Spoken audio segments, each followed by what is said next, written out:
Wait.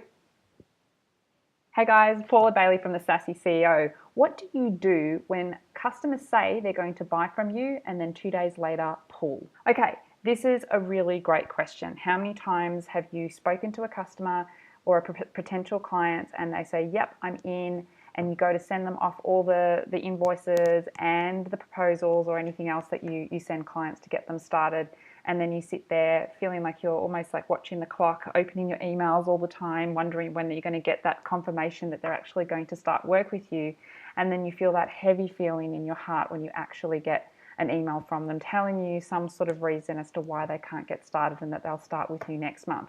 Sound familiar?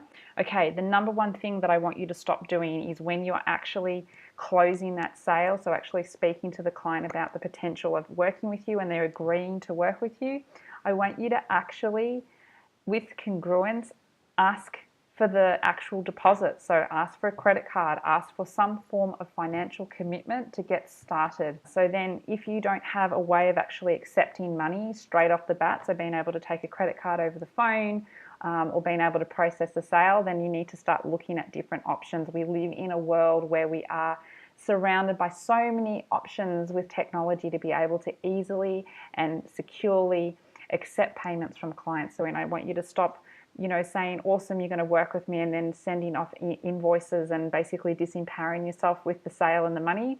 And I want you to have a way of being able to easily and quickly accept money over the phone. If you're finding this advice a little bit confronting, or you're feeling like this would be quite uncomfortable for you to do, don't stress. I have a new workshop. I'm going to drop the link below. This is all around running your business like a sassy CEO, how to flick the switch on these things so that you can make more profits and have more money at the end of the month.